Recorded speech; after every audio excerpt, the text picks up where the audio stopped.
ආදරණීය දරුදරියනි අපි මීට ප්‍රථම පරිච්ඡේදයෙන් ආරම්භ කළා මූල්‍ය කළමනාකරණය කියන පාඩම් ඒකකයට අදාළ විභාග ප්‍රශ්න සහ අනුමාන ප්‍රශ්න සාකච්ඡා කිරීමේ ක්‍රියාවලිය. අපි 2000 වර්ෂයේ යොමු වුණ පුළුල් ලෙස ප්‍රශ්න කිහිපයක් අපි හොඳින් සාකච්ඡා කරලා ලකුණු ලබා දීමේ ක්‍රියාපටිපාටිය ගැන පිළිතුරු වල ධාරිතාවය සහ ස්වභාවය ගැන අවබෝධයක් ලබා ගත්තා. අපි අද පරිච්ඡේදයෙන් අපේක්ෂා කරනවා 2001 වර්ෂයේ සිට ඉදිරියට තවදුරටත් විභාග ප්‍රශ්න විශ්ලේෂණය කරන්න.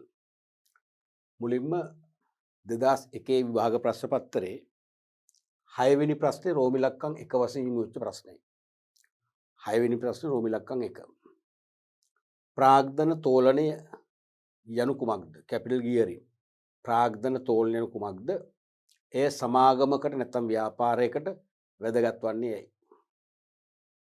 එතකොට ලකුණු 3ක ප්‍රශ්නයක් අද නම් ලකුණු 4ක් නේ මතකයිනේ 2011න් පස්සේ ලකුණු 4ක් වුණානේ. එතකොට මේවත් කවදාකවත් යල්පනින්නේ නැහැ.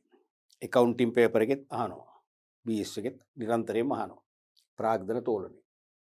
ප්‍රාග්ධන තෝලනය යනු අයිතිකරුවන්ගේ ප්‍රාග්ධනය හා ණය ප්‍රාග්ධනය අතර ඇති සම්බන්ධතාවය. හොඳටම ඇති. ඒ වගේ අදහසක් ලියන ලකුණු එකක් ලැබෙනවා. ප්‍රාග්ධන තෝලනය කියන්නේ අයිතිකරුවන්ගේ ප්‍රාග්ධනය සහ ණය ප්‍රාග්ධනය අතර ඇති සම්බන්ධතාවය. එහෙම නැත්නම් ව්‍යාපාරයක සමස්ත ප්‍රාග්ධනය අයිතිකරු හා ණය ප්‍රාග්ධනය අතර දෝලනීය වී ඇති ආකාරය. මුළු ප්‍රාග්ධනය අයිතිකරුවන් සහ අයිතිකරු ප්‍රාග්ධනය හිමිකරු ප්‍රාග්ධනය සහ ණය ප්‍රාග්ධනය අතර බෙදී ගොස් ඇති ආකාරය. ඔක තමයි ප්‍රාග්ධන තෝලනය කියන්නේ. පැහැදිලිනේ? එතකොට මේක ව්‍යාපාරයකට සමාගමකට ප්‍රයෝජනයි වැදගත් වෙනවා. ඒයි කියලා අහන්නේ. කොහොමද වැදගත් වෙන්නේ? එතකොට මේක එකම ප්‍රශ්නේ කොටස් දෙකක්නේ. එකම ප්‍රශ්නේ කොටස් දෙකක් නිසා ඒ ප්‍රශ්න දෙක තරු ලකුණු දෙකකින් වෙන් කරනවා නම් වඩා හොඳයි කියන එක මම හැමදාම කියනවා. ඒ කියන්නේ අපි උත්සාහ කරන්න ඕනේ පිළිතුරු පත්‍ර සමීක්ෂණයේ දෙන පරීක්ෂකවරයාට හෝ පරීක්ෂකවරියට අපහසුවකින් තොරව ඉතා ඉක්මනින් ඒ අදාළ පිළිතුරු දකින්න කියවන්න පුළුවන් වෙන්න හයිලයිට් වෙන ආකාරයෙන් ඉදිරිපත් කරන්න. දැන් මේ වගේ තරු ලකුණු අපිට පුළුවන් ප්‍රශ්නේ කොටස් දෙකට අදාළ පිළිතුරු දෙක හයිලයිට් කරන්න. පැහැදිලිනේ? වැදගත්කම තමයි ව්‍යාපාරයේ ස්වභාවය අනුව ලාභදායීතාවය අනුව සුදුසු ප්‍රාග්ධන ව්‍යුහය පිළිබඳ තීරණ ගැනීමට. තේරෙනවද? විශේෂයෙන්ම ව්‍යාපාරයේ ලාභදායීතාවයට මූලික වෙන්නේ. මේ ස්වභාවය කිව්වට ව්‍යාපාරයේ ලාභදායීතාවය. ඉතින් ලාභදායකත්වයේ ලාභදායකත්වයේ තරම නැත්තම් ස්වභාවය අනුව සුදුසු ප්‍රාග්ධන ව්‍යුහය පිළිබඳ තීරණ ගන්න පුළුවන්. වරහන් තුල දීලා තියෙනවා ණය ප්‍රාග්ධනය හා අයිතිකරුවන්ගේ ප්‍රාග්ධනය කුමන ප්‍රමාණයෙන් රඳවාගත යුතුද යන්න තීරණ ගැනීමට. දැන් සමහර විට වර එක ණය ප්‍රාග්ධනය වැඩි කරගන්න එක හොඳයි. ඒක සුබවාදී. තවත් වර එක අයිතිකරු ප්‍රාග්ධනය හෙවත් සාමාන්‍ය කොටස් ප්‍රාග්ධනය වැඩිපුර තියාගන්න එක සුබදායක වෙන්න පුළුවන්. අන්න ඒක තමයි ප්‍රාග්ධන ව්‍යුහය කිව්වේ. එහෙනම් ලාභදායීත්වය අනුව ඒ වැඩියෙන් අයිතිකරු ප්‍රාග්ධනයේද වැඩියෙන් ණය ප්‍රාග්ධනයේද රඳවගත යුතු කියන එක තමයි කියන්නේ ප්‍රාග්ධන ව්‍යුහය පිළිබඳ. ඒ කියන්නේ ප්‍රාග්ධන ව්‍යුහය සැකැස්ම ප්‍රාග්ධනයේ අයිතිකරුවන්ගෙන් සහ ණයකරුවන්ගෙන් කුමන ආකාරයේ සැකැස්මකින් යුතුව පවත්වාගෙන යන්නේද කියලා තීරණය කරගන්න පුළුවන්. මේ ටික ඇති ලකුණු දෙකක්ම ලැබෙනවා. තවත් මේක උන විස්තර කරලා ලියන්න පුළුවන් ලස්සනට. දැන් මේක මේ උත්තරය ඇත්තටම 100%ක්ම විනිවිද නැහැ. ඕන්නම් අපිට 100%ක්ම විනිවිද භාවයෙන් ලියන්න පුළුවන්. එහෙම ලියන එක හොඳයි. මොකද මේ උත්තරේම ලියන්න කියලා බලකිරිල්ලක් නැහැ. නීතියක් රීතියක් නැහැනේ. මේ පිළිතුරු වල සාරාංශයක් නේ අපිට මාකින් ස්කීම් එකේ දෙන්නේ. ඒක කියලාම තියෙනවානේ. මේ සාරාංශය අභිබවා ගිහිල්ලා ඔබට බොහොම සාර්ථක පරිපූර්ණ පිළිතුරු ලියලා පරීක්ෂකවරු සහ වරියන් මවිතයට පත් කර ලකුණු ලබා ගන්න තරම් ඔබ දක්ෂ වෙන්නට ඕන. උදාහරණයක් වශයෙන් ලාභදායීත්වයේ ඉහළ යන ප්‍රවණතාවක් නම් ව්‍යාපාරයේ තියෙනවා. ලාභදායීතාවය එන්නෙන්නම වැඩි වෙනවා. ඒක තමයි ප්‍රවණතාවක් කියන්නේ. ලාභදායීත්වයේ ඉහළ යන ප්‍රවණතාවයක් නම් ණය ප්‍රාග්ධනය වැඩි කර ගැනීම සුදුසුයි. අන්න ඒ බව හඳුනගන්න ප්‍රාග්ධන තෝලන අනුපාතය අපි තේරුම් ගන්නට ඕන. එහෙම ලියුවොත් හරි. එහෙම නැත්නම් ලාභදායීත්වයේ පහළ යන ප්‍රවණතාවයකදී නම් අයිතිකරු ප්‍රාග්ධනය හෙවත් අවතෝලන තත්ත්වයක් පවත්වා ගැනීම හොඳයි. ඒ කියන්නේ අයිතිකරු ප්‍රාග්ධනයේ වැඩිපුර රඳවා ගනිමින් අවතෝලන තත්ත්වයක් පවත්වාගෙන යාම හොඳයි. හේතුව මොකද්ද? තවත් ලියුවොත් ලාභදායීත්වයේ පහළ යද්දී ණය ප්‍රාග්ධනය වැඩි කරගත්තොත් මොකද වෙන්නේ? ඒ ණය වලට නිශ්චිත පොලියක් ගෙවන්න එපා. පොලිය ගෙවන්නත් ඒ ලාභෙ මදි වෙන්න පුළුවන්. ලාභය ඇති වුණත් ව්‍යාපාරයේ එදිනදා පවත්වාගෙන යන පස්සේ කාරක ප්‍රාග්ධන ගැටලු මතුවෙන්න පුළුවන්. නමුත් ලාභදායීත්වයේ පහළ යන ස්වරූපයකදී අයිතිකරු ප්‍රාග්ධනය වැඩි කරගත්තොත් එනම් සාමාන්‍ය කොටස් වැඩි කරගත්තොත් ලාභාංශ අඩුවෙන් ගෙවන්න හෝ නොගෙවා ඉන්න පුළුවන්. එතකොට අර එදිනදා ව්‍යාපාරය කරගෙන යන්න කාරක ප්‍රාග්ධනය වශයෙන් තියෙන අඩු ලාභය පාවිච්චි කරන්න පුළුවන්. අන්න ඒ සඳහා තමයි ප්‍රාග්ධන තෝලනය වැදගත් වෙන්නේ. තේරුණාද? රයිට්. එතකොට මේක නිතරම විභාගයට අහනවා. මේක ප්‍රාග්ධන තෝලනය නිතරම අහනවා. තව මේක අහන්න පුළුවන් ක්‍රමයක් තමයි ප්‍රාග්ධන තෝලනය ප්‍රශස්ත මට්ටමක පවත්වාගෙන යා යුතුයි. නැත්නම් ප්‍රාග්ධන තෝලනය ප්‍රශස්ත ආකාරයෙන් පවත්වාගෙන යාමට සෑම ව්‍යාපාරයක්ම වග බලා ගත යුතුයි. පැහැදිලි කරන්න. නැත්නම් මෙම ප්‍රකාශයෙන් අදහස් කරන්නේ කොහොමද කියලා අහන්න පුළුවන්. එහෙම ඇහුවොත් මොකද ලියන්නේ? ඕනෑම ව්‍යාපාරයක් ප්‍රාග්ධන තෝලනයේ ප්‍රශස්ත ආකාරයෙන් පවත්වාගෙන යන්න උත්සාහ ගත යුතුයි. වග බලා ගන්න ඕනේ. නැත්නම් ප්‍රාග්ධන තෝලනයේ ප්‍රශස්ත ආකාරයෙන් පවත්වාගෙන යාම සෑම විධිමත් මූල්‍ය කළමනාකරණයක් තියෙන ව්‍යාපාරයකම වගකීමක්. නැත්නම් සෑම මූල්‍ය කළමනාකරුවෙකුගේම වගකීමක් වේ. පැහැදිලි කරන්න. දැකද මේ ප්‍රශ්නේ ඒ වගේ එක එක විදියට දෝලනය කරන්න පුළුවන්. මොකද ඒ උත්තරේ? උත්තරේ තමයි ලාභදායීත්වය නැත්නම් ලාභය ඉහළ යන ප්‍රවණතාවයකදී නම් මොකද්ද? අධිතෝලනයක්ද ලාභයේ පහළ යන ප්‍රවණතාවකදී නම් අවතෝලනයක්ද පවත්වාගෙන යාමයි. 200%ක්ම නිවැරදි අංග සම්පූර්ණ පිළිතුරක් වෙනවා ඇති. ලාභය ඉහළ යන ප්‍රවණතාවයකදී අධිතෝලනයක්ද ලාභයේ පහළ යන ප්‍රවණතාවයකදී අවතෝලනයක්ද පවත්වා ගැනීමයි. ඒ ඇති ලිවිල්ල එච්චරයි. ඒක තේරුම් ගන්න පුළුවන් නේද? ලාභය ඉහළ යද්දී අයිතිකරු ප්‍රාග්ධනය හෙවත් සාමාන්‍ය කොටස් ප්‍රාග්ධනය වැඩි කරගන්න එක නුවණට හුරු නැහැ. හේතුව සාමාන්‍ය කොටස් වලට ලාභ ඉහළ යන ලාභාංශිත වැඩි කරනවානේ. එහෙනම් උපයගත් ලාභය කියන්නේ බාහිරින් අපට ලැබිච්ච අමතර ධනයක්. ලාභය කියන්නේ. එහෙනම් ඒ උපයගත් ධනෙන් නැවත ලාභාංශ වශයෙන් ඉහළ ප්‍රමාණයක් එළියට යනවා. අන්න ඒක වළක්ව ගන්න තමයි ලාභය ඉහළ යන ප්‍රවණතාවකදී අධිතෝලනයක් තියාගන්න කියන්නේ. ඒ කියන්නේ ණය වැඩිපුර තියාගන්න කියන්නේ. තේරෙනවද? ලාභ පහළ යන ප්‍රවණතාවයකදී ණය වැඩියෙන් තියාගත්තොත්, ඒ කියන්නේ අධිතෝලනයක් තියාගත්තොත් ඒක අවාසි. හේතුව ලාභයේ පහළ ගියත් අර නිශ්චිත පොලිය ගෙවන්න එපේ. ණය කර පොලිය, බැංකු ණය පොලිය ගෙවන්න ඕනේ. ඒ පොලිය ගෙවන්න අර ලාභය පාවිච්චි කරන් පස්සේ ලාභ 0 වෙන්න පුළුවන්. ශූන්‍ය වෙන්න පුළුවන්. ඒතර එදිනෙදා ව්‍යාපාර කටයුතු පවත්වාගෙන යාමේදී දැරිය යුතු අයබාර වියදම් නැත්නම් කාරක ප්‍රාග්ධන සදා මුදල් නොමිතු වීමෙන් කාරක ප්‍රාග්ධන ගැටලු ද්‍රවශීලතා ගැටලු මත වෙන්න පුළුවන්. නමුත් අවතෝලනයක් තියාගත්තා නම් එනම් සාමාන්‍ය කොටස් ප්‍රාග්ධනය වැඩියෙන් තියාගත්තා නම් ලාභාංශ නොගෙවෙන්නත් පුළුවන්. ලාභාංශ අඩුවෙන් ගෙවන්නත් පුළුවන්. එහෙනම් අර ලාභය අඩු වුණත් ඒ අඩු ලාභයෙන් චූටි ලාභාංශයක් ගෙවලා සීමිත ලාභාංශයක් ගෙවලා කාරක ප්‍රාග්ධන ප්‍රශ්න ඇති වෙන ආකාරයෙන් ද්‍රවශීලතාවයට ලාභයක් පවත්වා ගන්න පුළුවන්. තේරෙනවද? එහෙනම් ප්‍රාග්ධන තෝලනයේ ප්‍රශස්ත ආකාරයෙන් පවත්වා ගන්නවා කියන්නේ ඒකයි. අදි ලාභදායීත්වයේ ඉහළ යන ප්‍රවණතාවකදී අධිතෝලන මට්ටමක්ද ලාභදායීත්වයේ පහළ යන මට්ටමකදී අවතෝලන මට්ටමක්ද පවත්වා ගැනීම තමයි ප්‍රශස්ත ආකාරයෙන් තෝලනයේ පවත්වාගෙන යනවා කියන්නේ. පැහැදිලිනේ? රයිට්. අපි බලමු ඊළඟ ප්‍රශ්නයත්. රෝම ඉලක්කම් 2 වශයෙන් මුච්ච ප්‍රශ්නය අවුරුද්දම කෙටි සටහන් ලියන්න. මුදල් අයවැය ලේඛනය යන්න. මුදල් අයවැය ලේඛනය දන්නවනේ. නිශ්චිත අනාගත කාල පරිච්ඡේදයක් තුළ මුදල් ලැබීම හා මුදල් ගෙවීම දැක්වෙන ඇස්තමේන්තුව. නිශ්චිත අනාගත කාල පරිච්ඡේදයක් තුළ මුදල් ලැබීම හා ගෙවීම දැක්වෙන ඇස්තමේන්තුව කියලා ලකුණු එකයි. එහෙම නැත්නම් නිශ්චිත ඉදිරි කාල පරිච්ඡේදයක් තුළ අපේක්ෂිත මුදල් ලැබීම. අපේක්ෂිත මේක. තාම ලැබුණ නැහැනේ. අපේක්ෂිත මුදල් ලැබීම හා අපේක්ෂිත මුදල් ගෙවීම පිළිබඳ වාර්තාවකි. නැත්නම් ඇස්තමේන්තුව. නැත්නම් පුරෝකතනයකි. අතන තියෙන අස්තමින්තුවම වෙන්න ඕනේ. පුරෝකතනයකොත් ඒත් හරියි. නිශ්චිත අනාගත කාල පරිච්ඡේදයක් තුල අපේක්ෂිත මුදල් ලැබීම හා අපේක්ෂිත මුදල් ගෙවීම පිළිබඳ පුරෝකතන ලේඛනයක් තමයි මුදල් අයවැය ලේඛනයක් කියන්නේ. මේකෙදි නිශ්චිත අනාගත කාල පරිච්ඡේදයක් මේ ඉදිරි කාල පරිච්ඡේදයක් කියන එක අත්‍යවශ්‍යමයි. තේරෙනවද කියන එක? මේක නොමැතිනම් මුදල් අයවැය නෙවෙයි අපි කියන්නේ. මුදල් ප්‍රවාහය වෙන්න පුළුවන්. මුදල් ප්‍රවාහ ප්‍රකාශය කෑෂ් ෆ්ලෝ ස්ටේට්මන්ට් එක ගැන කියනවා වෙන්න පුළුවන්. ඇයි?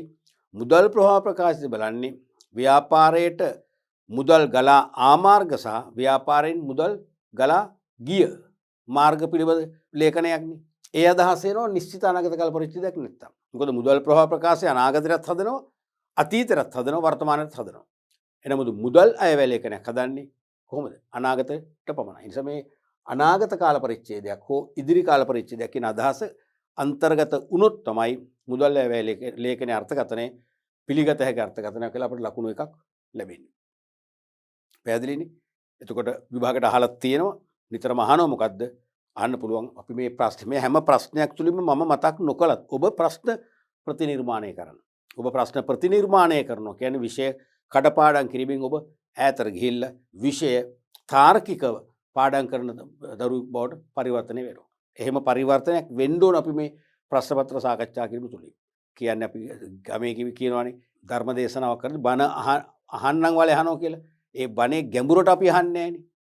ඒ ගැඹුරෙන් ජීවිත අනිත්‍ය බව අපි මෙනෙහි කරන්නේ නැහනේ. තේරුණාද? නිවන ගැන අපි මෙනෙහි කරනව අඩුයිනේ. එහෙම වැඩක් නැහැ. මෙතන අපි අනිවාර්යයෙන්ම මේ ප්‍රශ්නවල ගැඹුර මෙනෙහි කරන්න ඕන. මේ ප්‍රශ්නේ යථාර්ථය අපි හඳුනා ගන්න ඕන. මේ ප්‍රශ්නේ මොන වගේ කෝණ වලින් මොන වගේ ස්වරූපයන්ගෙන් විභාගයට යොමු වෙන්න පුළුවන්ද කියලා තේරුම් ගන්නට ඕනේ. තේරුණාද? එවැනි එක අවස්ථාවක් තමයි මුදල් අයවැය ලේඛනයක් සැකසීමේ ප්‍රයෝජන. පැහැදිලි කරන්න. නැත්නම් මුදල් අයවැය ලේඛනයක් ව්‍යාපාරයකට වැදගත් වන්නේ මන්දයි පැහැදිලි කරන්න. වැදගත් වන්නේ මන්දයි ඇහුවොත් ඒත් ප්‍රයෝජන තමයි අහන්නේ. නැත්නම් සාමාන්‍ය සෑම විධිමත් ව්‍යාපාරයක්ම මුදල් අයවැය ලේඛන සම්පාදනයට යොමු වේ. ඊට හේතු කවරේද? ඇයි මුදල් අයවැය ලේඛන හදන්නේ කියන ප්‍රශ්නේ. මූලික උත්තර දෙකයිනේ. එකක් මොකක්ද? එකක් තමයි මුදල් අතිරික්තතා ඇතිවන වකවානු මුදල් අතිරික්තතා ඇතිවන වකවානු සහ එම අතිරික්ත මුදල් ප්‍රමාණය කල්යතු හඳුනා ගන්න පුළුවන්. දැන් කාර්තු වශයෙන් හැදුවොත් වර්ෂයක් සඳහා මුදල් අයවැය හදන්න පුළුවන්. කාර්තුකට හදන්න පුළුවන්, මාසයකට හදන්න පුළුවන්. අපි හිතමු වර්ෂයක් දක්වානේ සාමාන්‍යයෙන් හදන්නේ.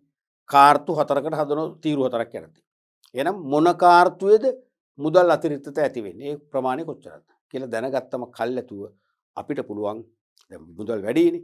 ඒ අතිරික්ත මුදල ඵලදායී මාර්ගවල තව තවත් අතිරේක ආදායම් උපයන්න පුළුවන් මාර්ගවල යොදවන්න ආයෝජනය කරන්න කල්යතු සැලසුම් කරගන්න පුළුවන්. ඒක තමයි ප්‍රධානම වාසිය.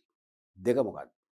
මුදල් ඌනත ඇතිවන වකවානු සහ ප්‍රමාණ කල්යතු හඳුනගත්තොත් අපි හිතමු තුන්වන කාර්තුවේදී රුපියල් මිලියන 75ක මුදල් ඌනතයක් පෙන්නුම් කරනවා. හරිද? එතකොට ඒක තුන්වන කාර්තුවේදී ඇති වෙන්නේ ඌනතාවය අඩුවක්. එහෙනම් කල්යතු අපිට ඒකට සූදානම් වෙන්න පුළුවන්. ලෑස්ති වෙන්න පුළුවන්. ඒ කියන්නේ වාසිදායක මාර්ග වලින් එම ඌනතාවයට අවශ්‍ය අර මුදල් සම්පාදනය කරගන්න ක්‍රියා කරන්න පුළුවන්. ඒකෙන් ඒ ඌනතාවේ මග හරව ගන්න පුළුවන්. ප්‍රධානම වාසි දෙකයි. ওই දෙක තමයි ලියන්නම වෙන්නේ. තුන්වෙනි එකකුත් ඕනනම් ලියන්න පුළුවන්. මොකද්ද? මුදල් පාලන කටයුතු පහසු වෙනවා. නැත්නම් මූල්‍ය පාලනය පහසු වෙනවා. පාලනය කියන්නේ නිවැරදි කර ගැනීමනේ. ඇයි? දැන් මුදල් අයවැය කියන්නේ අපේක්ෂිත තත්වයනේ. අපේක්ෂිත ලැබීම අපේක්ෂිත ගෙවීම.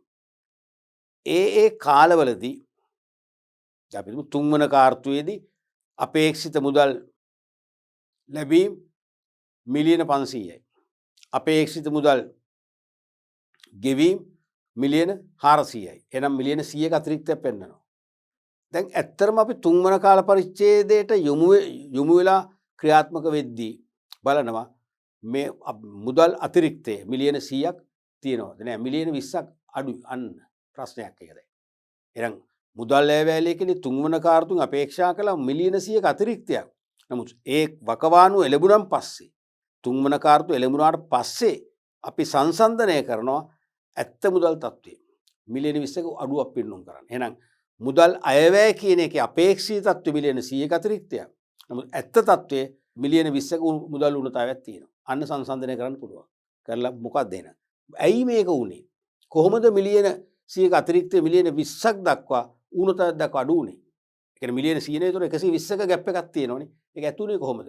මොන හරි වරදක් වුණාද? අපට මුදල් ලැබීම් මාර්ග වලින් සමහර අපි ලබා ගත්තේ නැද්ද? ණයගැතිව අපට බොල්ල ඇති කළාද? නැත්නම් ණයගැතිව තවමත් මුදල් පමා කරනවද? එහෙනම් ණයගැතිව සමග සාකච්ඡා කරන්න, වට්ටම් දෙන්න, වට්ටම් දීලා දිරි ගන්න වල මුදල් එකතු කරගන්න. ඒ වගේ ක්‍රියාමාර්ග වලට යන්න පුළුවන්. ඒක තමයි මූල්‍ය පාලනය කියන්නේ.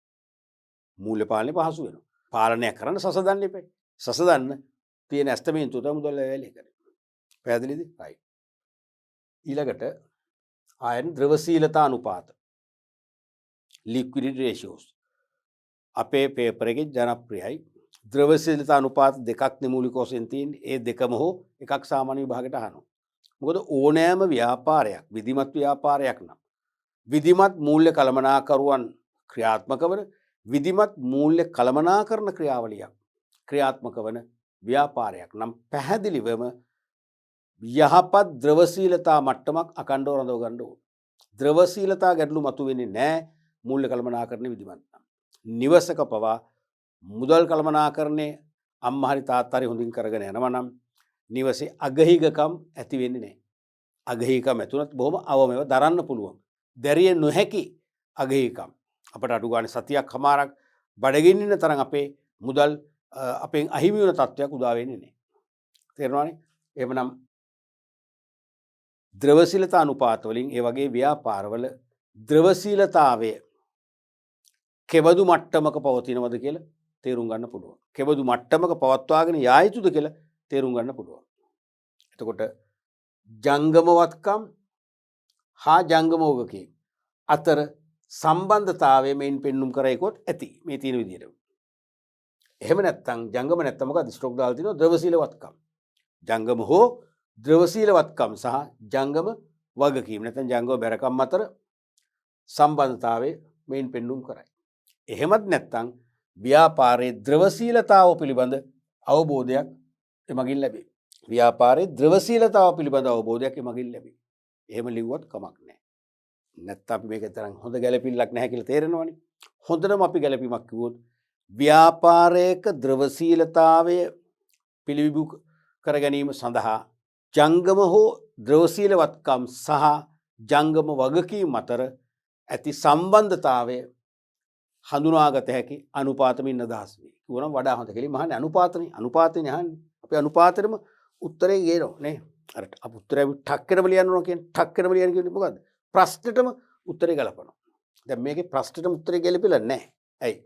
ජංගම හෝ ද්‍රවශීලවත්කම් හා ජංගෝ වගකීම් අතර සම්බන්ධතාවය මෙන් පෙන්눔 කරේ.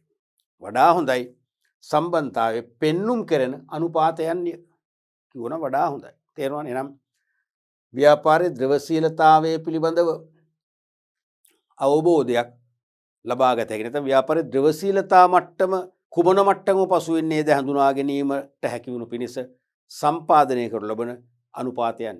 නැත්නම් ව්‍යාපාරික ද්‍රවශීලතාවය වටහා ගැනීම සඳහා ජංගම හෝ ද්‍රවශීලවත්කම් හා ජංගම බැරකම් අතර අනුපාතික සම්බන්ධතාවය පිළිබිඹු කරමින් සකස් කරන නැත්නම් ගොඩනගන අනුපාතයන්. වඩාත් හොඳ එහෙම ලියවනවා. ලකුණු 1කට.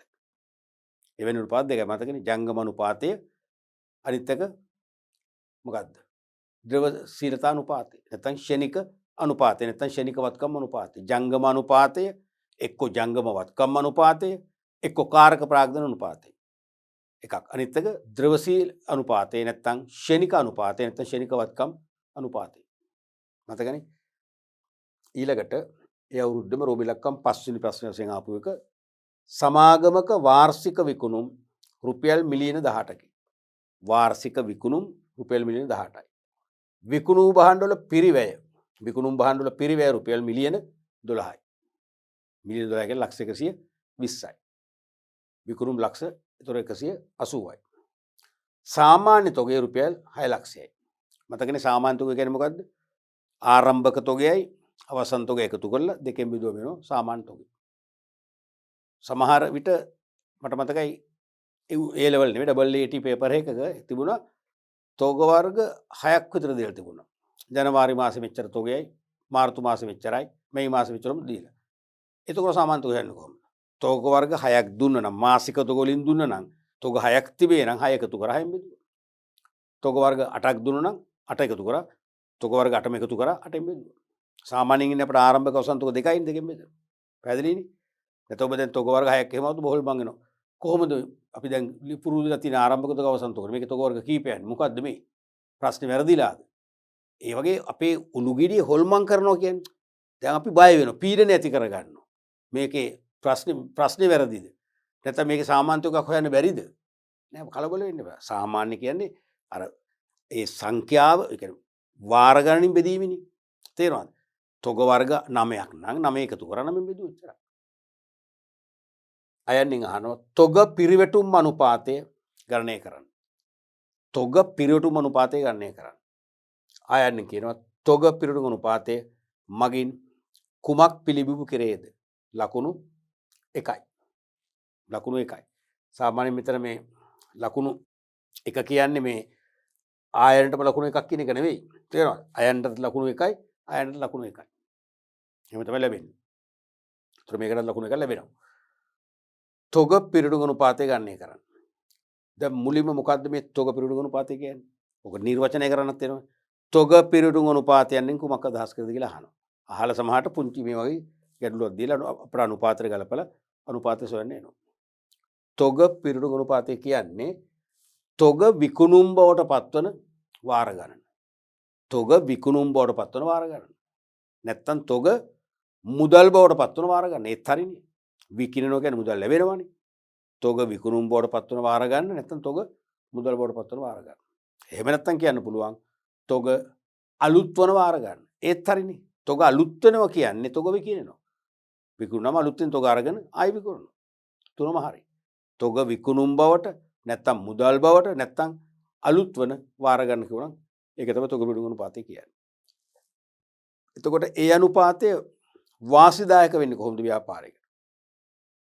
කොහොමද වාසිදායක වෙන්නේ? වාසිදායක වෙන්නේ තොග පිරිවැටුම් අනුපාතය ඉහළ යන්න ඒක වාසිදායකයි. පහළ යන්න ඒක අවාසිදායකයි. අපි හිතමු තොග පිරිවැටුම් අනුපාතය එන්නේ වාර 2යි කියලා. ඒ කියන්නේ වාර්ෂික ගිණුම් කරන දත්ත වලින් නම් අනුපාතය හදන්නේ. එහෙනම් 2යි කියන එකේ තේරුම අවුරුද්දරම දෙපාරයි තොග විකිරෙන්නේ. අවුරුද්දරම දෙපාරයි තොග විකිරෙන්නේ. ඒ කියන්නේ තොග සෑහෙන කාලයක් ව්‍යාපාරේ රැඳෙනවා. තොග අත්‍යති දින ගණන ඉහළ යනවා. තොග පිරිවැටුම් අනුපාතය අපි තුමු 35යි කියලා. එහෙනම් වර්ෂයට 35 වාරයක් තොග විකිරෙනවා. ඒ කියන්නේ මාසෙට එක වාරයක් අනිවාර්යෙන් විකිරෙනවා. සමහර මාසවල වාර දෙකක් විකිරෙනවා. 60ක් කියන්නකෝ.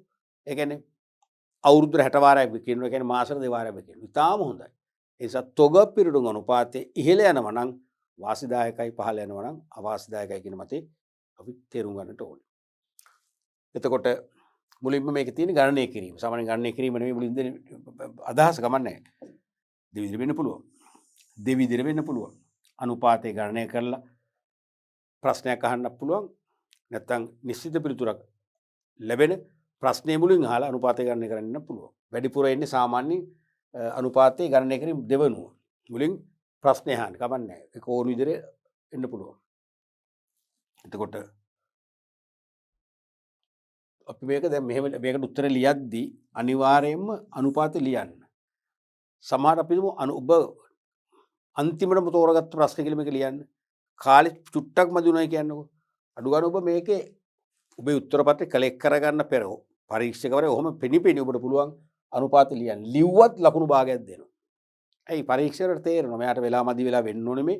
මෙතනින් එහාට ලියලා නැහැ. අනුපාත ලියු හරියට. ඒ කියන්නේ අනුපාත ගැන අවබෝධයක් තියෙනවා. තේරෙනවද?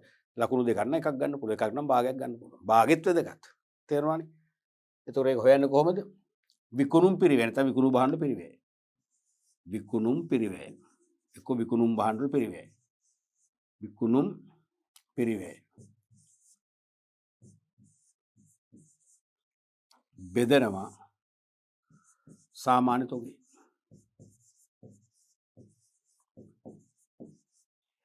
ඔක තමයි සූත්‍රය. තොග පිරිවැටුම් අනුපාතය කියලා ලියුවොත් කමන්නේ සමානයි විකුණුම් පිරිවැය බෙදීම සාමාන්‍ය තොගේ. එතකොට මේක කියනවා වාර්ෂික විකුණුම් රුපියල් මිලියන 18. දැන් ඒක මෙතනට තරම් වැදගත් නැහැ. විකුණුම් බහන්න පිරිවැය රුපියල් මිලියන 12යි. අන්න විකුණුම් පිරිවැය රුපියල් මිලියන 12යි. ඒ කියන්නේ 12 ලක්ෂයයි. නෑ. නෑනේ. 1 කෝටි 20 ලක්ෂයයි. නේ? මිලියනයක් කියන්නේ කීයද? ලක්ෂ 10ක්නේ. එහෙනම් මිලියන 10ක් කියන්නේ කෝටියක්. මිලියන 12ක් කියන්නේ 1 කෝටි 20 ලක්ෂයක්. තේරෙනවනේ? එහෙමනම්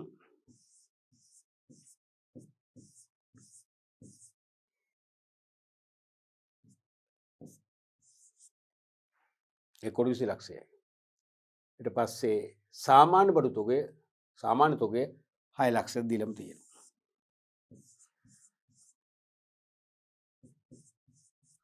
උච්චරයි. එතකොට මේ බිංදු තුනට මේ බිංදු තුන කැපුවා. මේ දෙකට මේ දෙක ගියා. එහෙනම් 6 වරක් 2යි.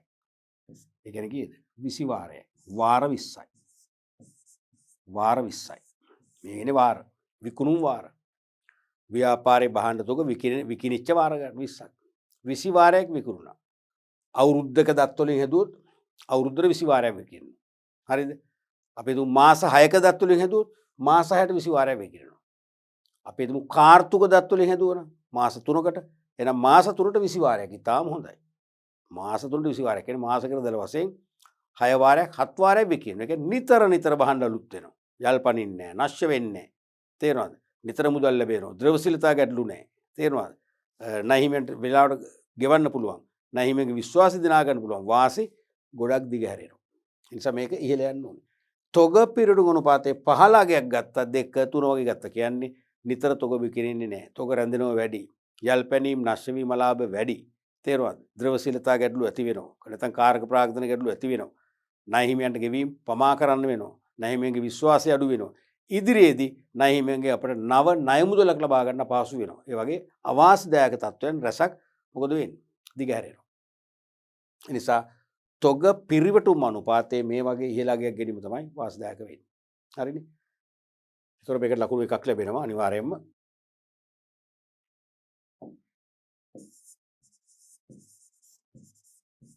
එකක් නැත්තම් දෙකක් වෙන්නත් පුළුවන් මේකට. මොකද ගණනය කිරීමට සාමාන්‍ය ලකුණු වැඩි. එකක් නැත්තම් දෙකක් වෙන්න පුළුවන්. තොග පිරිවටුම් අනුපාතය මගින් කුමක් පිළිබිඹු කරේද කිව්වොත් ඒකට බොහෝලට ලකුණු එකම තමයි ලැබෙන්නේ. මොකක්ද දෙකේ පිළිබිඹු වෙන්නේ?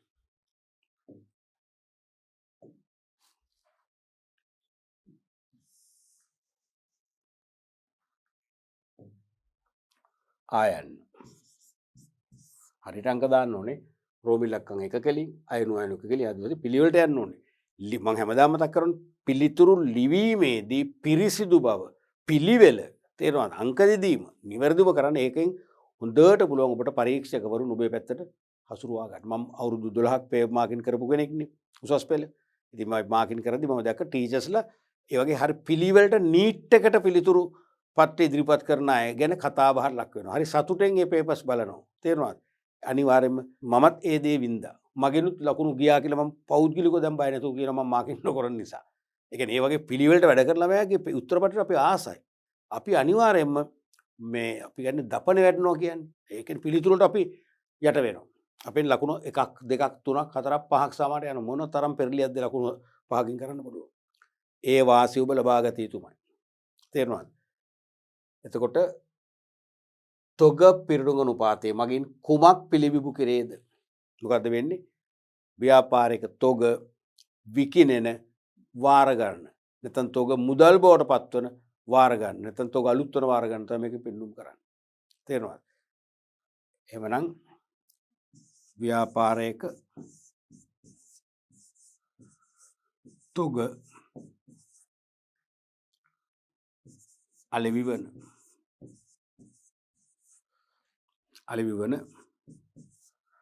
වාර ගණන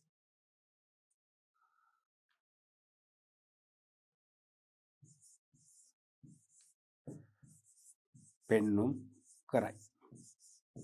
ඉරිලුව හොඳට ඇති. වැඩි විස්තර ලියන්නේ නැහැ. තේරුණාද? නැත්නම් මේකෙන් උනම් කියන්න පුළුවන් ව්‍යාපාරයේ තොග රැඳෙන කාලය. ඒකත් හරියට අනිත් පැත්තෙන් තොග විකුණුම් බවට පත්වන වාර ගන්න කියන එක තේරුම තොග එහෙනම් කොච්චර කාලයක් රැඳෙනවද කියලා මේකෙම හොයාගන්න පුළුවන්. මේක ඉහළ අනුපාතයක් නම් තමයි වඩා හොඳ වෙන්නේ. හරි. මේ මං කියන අතරේ දෙයක් මම ලියන්නේ ඉහළ අනුපාතයක් වාසිදායක වේ. වාසිදායක වේ. දැන් විභාගයට අහන්න පුළුවන් තව අනුරූප ප්‍රශ්න ගැන හිතන්නකෝ. මොකක්ද අහන්න පුළුවන්? තොග පිරටුන් අනුපාතය මගින් ව්‍යාපාරයට අත්කරගත හැකි වාසි කවරේද? තොග පිරටුන් අනුපාතයෙන් අදහස් කරන්නේ තොග විකුණුම් බවට පත්වන වාර ගණනේ. මේ අනුපාතය මගින් ව්‍යාපාර මේ අනුපාතය ඉහළ අනුපාතයක් මගින් ඉහළ වාර සංඛ්‍යාවක් මගින් ව්‍යාපාරයකට අත්කරගත හැකි වාසි මොනවද? එකක් තමයි ව්‍යාපාරයේ ද්‍රවශීලතා ගැටලු බැහැර වෙනවා. ඇයි තොග නිතර විකිනෙනවනේ සල්ලි ලැබෙනවා. එහෙනම් ද්‍රවශීලතා ගැටලු මතුවෙන්නේ නැහැ. ද්‍රවශීලතාව ඉහළ යනවා. ද්‍රවශීලතාව ඉහළ මට්ටමක රඳව ගන්න පුළුවන් වීම කියන එක වාසිය. තව මොකක්ද? තොග නිතර විකිනෙනවා කියන්නේ තොග යල්පැනීම් හෝ නශ්‍ය වීම ලාභ මොකද වෙන්නේ? අඩු වෙනවනේ. නශ්‍ය වෙන්නේ නැහැ යල්පැනී නැහැ. නිතර ගන්නව විකුණනවා. අන්න විශාල වාසියක් එකනේ. තොග නශ්‍ය වීම හෝ යල්පැනීම ලාභ අවම වීම. දෙකයි. තව එකක් ගත්තොත් වාසි දෙකක් ඇති මේකට. මොකද මේකේ වාසි ගොඩක් නැහැ අහන්නේ දෙකයි. එතකොට දෙකට කරුණු දෙක අපේක්ෂා කරද්දී ලකුණු එක බැගින් දෙකක් දෙන්න පුළුවන්. ලකුණු භාග බැගින් එකක් දෙන්න පුළුවන්. තුන්වෙනි එකක් ගත්තොත් මොකක්ද අනිත් එක? තොග වංචා වැනි දේවල් පහළ යන්න පුළුවන්. මොකද තොග වැඩිපුර විශාල වශයෙන් ගබඩාවේ රැඳෙනවා නම් ඒ තොග වංච කරන්න සේවකයන් පවා පෙළඹෙන්න පුළුවන්. තොග ගොඩක් තියෙනවා. ටිකක් අපි ගත්තා මොකද වෙන්නේ? මේක දැනෙන්නේ නැහැ. එහෙම හිතන්නේ දැනෙන්නේ නැහැ. ඒ විතර වංච කරන්න පෙළඹෙනවා. තොග එහෙම ගොඩක් රැඳෙන්නේ නැත්නම් ටිකයි නම් තියෙන වංච කරන්න බයයි. ඇයි? ගත්තොත් අහු වෙනවා. එහෙමනේ. ගත්තොත් අහු වෙනකොට මානසිකත්වය තියෙනවා. ගත්තොත් අපි හසු වෙනවා මැනේජ්මන්ට් එකට. විනය අනුකූල දඬුවම් ලැබෙනවා. ඒ නිසා මේ අනුපාතය ඉහළයි කියන්නේ තොග වංචාපව අඩු කරගන්න පුළුවන්කම ලැබෙනවා. ඊළඟට තොග රඳවා ගැනීමේ පිරිවැත් අඩු වෙනවා. ඇයි? තොග ගොඩක් කල් ගබඩාව රඳව ගන්නකොට ආරක්ෂණ වියදම්, විදුලි වියදම්, මුරකරු වැටුප් තේරෙනවද? තොග මෙහෙයුම් වියදම් සමහර තොග වර්ග අපිට එහාට මෙහාට කරන්න වෙනවා. වාහනයක් කියන්නකො වාහන විශාල වාහන ප්‍රමාණයක් ගබඩාවකට තියෙනවා නම් ඒ වාහන අඩු ගන්න ස්ටාර්ට් කරන්න වෙනවා. ටිකක් ඉස්සරහට පස්සේ රිවර්ස් කරන්න. මොකද එක තැන තියන්න හොඳ නැහැ දීර්ඝ කාලයක්. ඒ වගේ මෙහෙයුම් වියදම් වැඩි වෙනවා. මෙහෙයුම් වියදම් වැඩි වෙනවා. ඒ වගේ වාහන ගාල් කරපු ව්‍යාපාරයක නම් සමහරට උදේට හරි රාත්‍රියට විශේෂම උදේට සමහරට පිටතින් පාර්ට් ටයිම් ගෙන්න ගන්නවා පැයකට සේවයට රීදුරු මහත්තුරු. ඒගොල්ලෝ වාහන එහාට මෙහාට කරවනවා.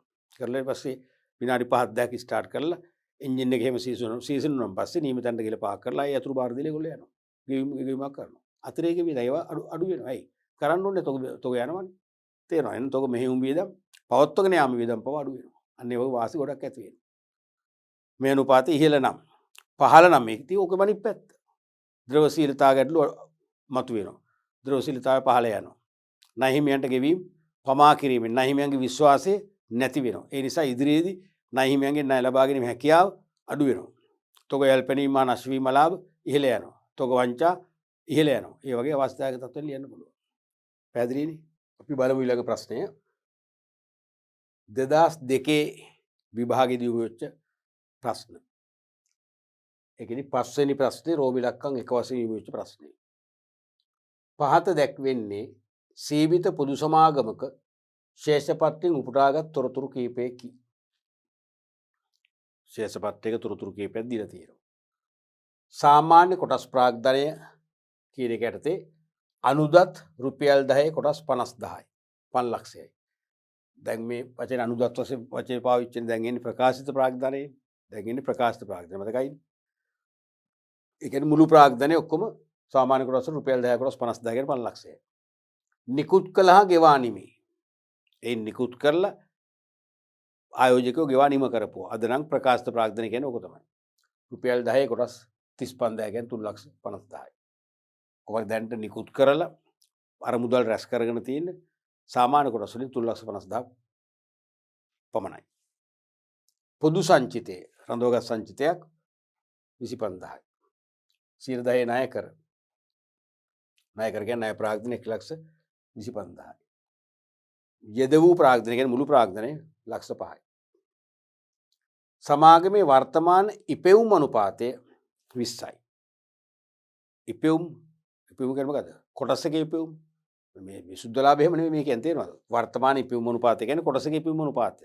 සාමාන්‍ය කොටස් එකක් රුපියල් 10 සාමාන්‍ය කොටස් එකකට මුදල් අපෙන් රැස් කරගෙන අපෙන් රැස් කරගත්ත රුපියල් 10 සාමාන්‍ය කොටස ව්‍යාපාර කටයුතු තුළ යෙදවීම ආයෝජනය තුළින් වර්ෂයක් තුළ ව්‍යාපාරය උපයන රුපියල් 20ක් කියන අදහසනේ මේ කියන්නේ. 20ක්. තේරුණාද? එතකොට මේක නරක නෑ ඉපයුම් ශක්තිය හොඳයි. 20ක් කියන්නේ. තේරුණාද? එතකොට නව නිෂ්පාදිතයක් හඳුන්වා දීම සඳහා මෙම සමාගමට රුපියල් ලක්ෂයක අතිරේක මූල්‍ය අවශ්‍යතාවයක් තියෙනවා. අලුත් භාණ්ඩයක් හඳුන්වා දෙන්න අපේක්ෂා කරනවා. ඒ සඳහා රුපියල් ලක්ෂයක අතිරේක මුදල් අවශ්‍යතාවයක් තියෙනවා.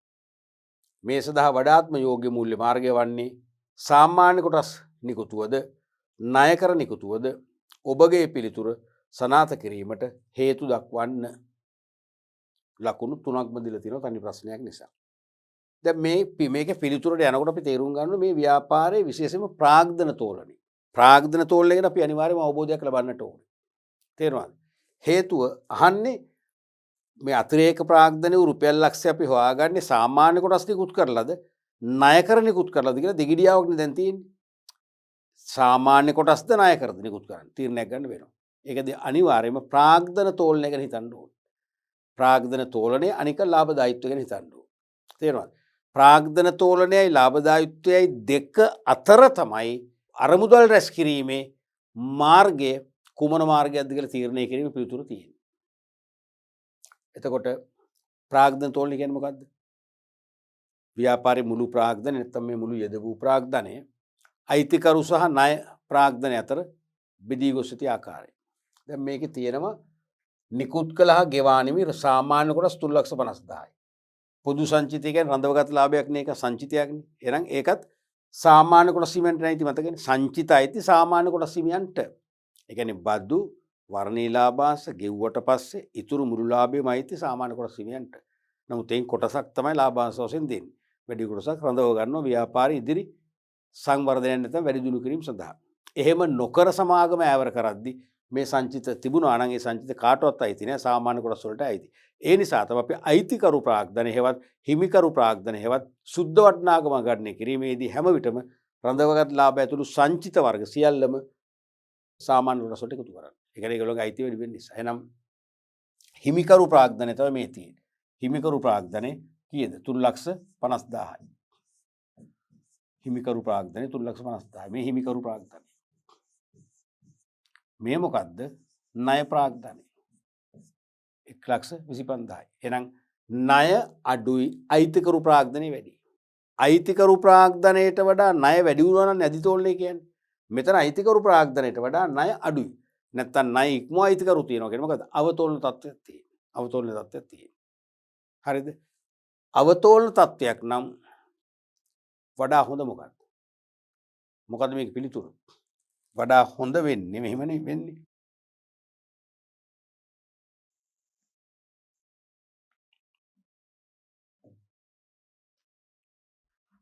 අවතෝලන තත්ත්වයක් තියෙනවා. අවතෝලනය තත්ත්වයක් නම් තියෙන්නේ ලාභ ඉහළ නම්.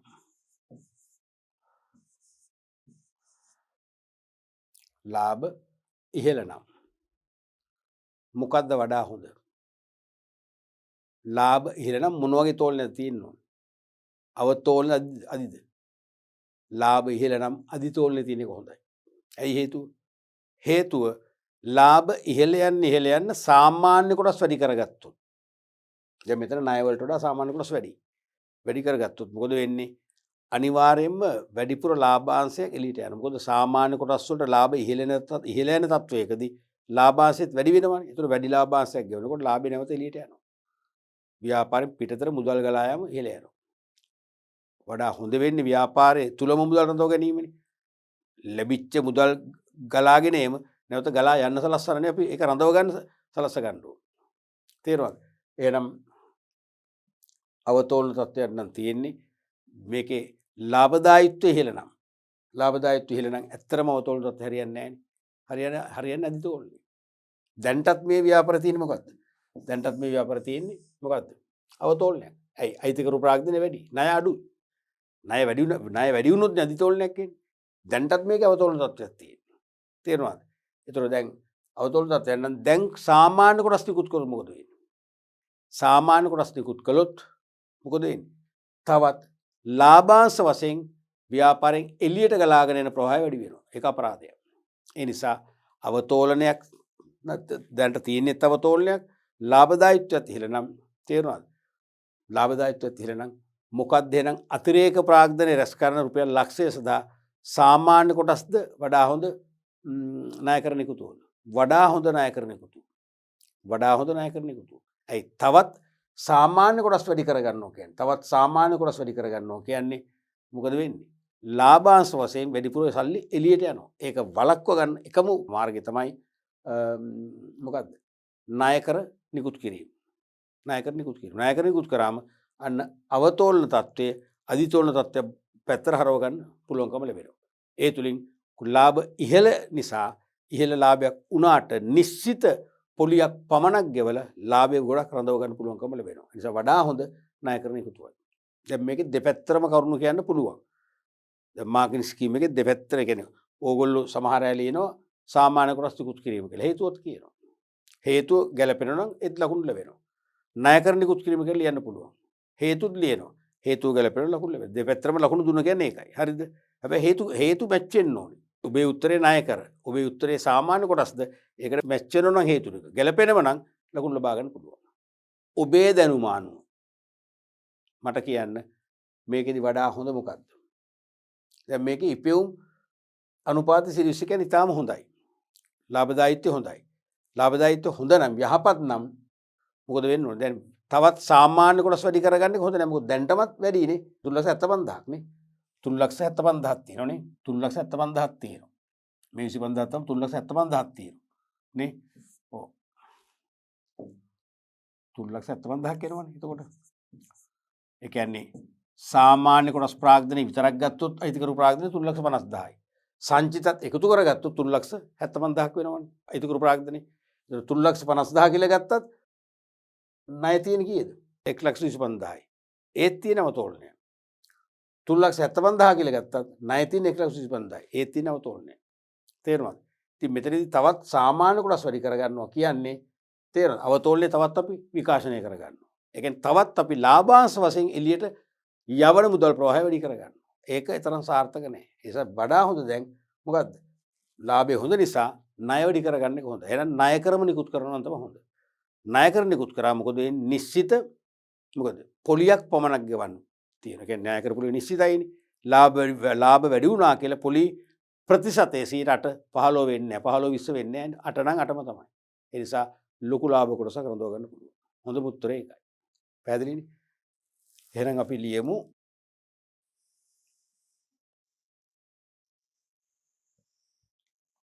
ලාභ ඉහළ නම් හොඳ මෙතනට ණයකර. එහෙම නෙන්නේ.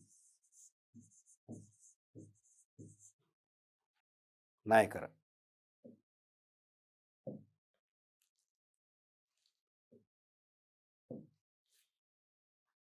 එතකොට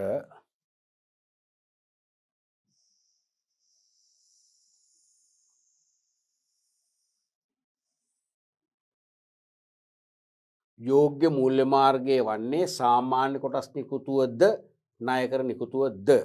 ප්‍රශ්න එක කොටසක්. ඔබේගේ පිළිතුර සනාථ කිරීමට හේතු දක්වන්න. හේතු කිව්වම එකක් මදි දෙකක් ලියන්න ඕනේ. හේතු දෙකක් ලියන්න. සමහර විට හේතු එකට ලකුණු දෙන්නත් පුළුවන්. බොහෝ විට හේතු දෙකකට ලකුණු භාගය බැගින් ලකුණු එකක් දෙන්න පුළුවන්. තේරුණාද? ඒ නිසා අනිවාර්යයෙන්ම ඔබ හේතු දෙකක්ම ලියන්නට ඕනේ. ඒතකොට මේකේ ප්‍රශ්නයක කොටස් දෙකක්නේ. ඒ නිසා කොටස් දෙකක් නිසා අපි තරු ලකුණු දෙකක ලියන්නත් ඕනේ. එහෙනම් පළවෙනි තරු ලකුණ ලියනවා මොකද්ද? ණයකර නිකුතුව. ලාභදායීත්වය යහපත් නිසා දැන් සාමාන්‍ය කොටස් ප්‍රාග්ධනය වැඩිපුර තියාගෙන අවතෝලනයක් පවත්වාගෙන යන නිසා තවත් සාමාන්‍ය කොටස් වැඩි කරගන්නේ හොඳ නැහැ. ණයකරම තමයි හරියට. එහෙනම් ණයකර නිකුතුව.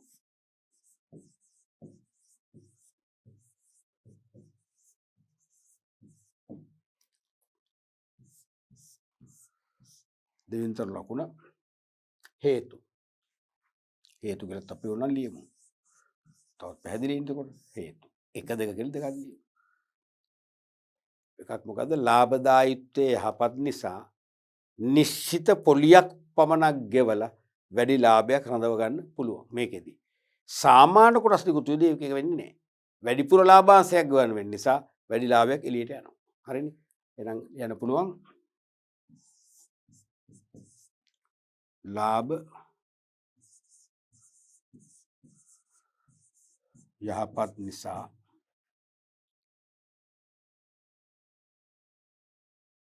ණයකර සඳහා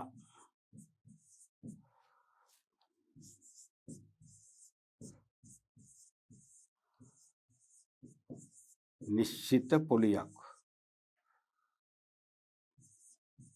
පමණක් කියලා දාමු. බර වෙන උත්තරේ වේට් එක වැඩි වෙන පමණක් ගෙවා වැඩි ලාභයක් ව්‍යාපාරය තුල රඳවාගත හැකි නිසා.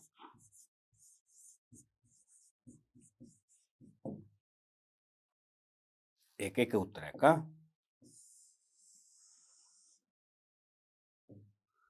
දෙවෙනි එක මොකද්ද? දෙවෙනි එක තමයි දැන් හිමිකරු ප්‍රාග්ධනය වැඩි වෙනවා සාමාන්‍ය කොටස් නිකුත් කරොත්. සාමාන්‍ය කොටස් නිකුත් කරොත් වෙන්නේ දැනට ඉන්න සාමාන්‍ය කොටස් හිමියන්ගේ අයිතිය බෙදලා යනවා. පාලන බලතල බෙදෙනවා.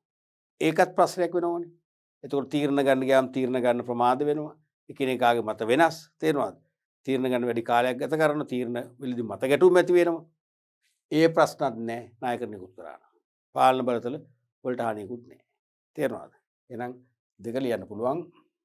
සිටින හිමිකරුවන්ගේ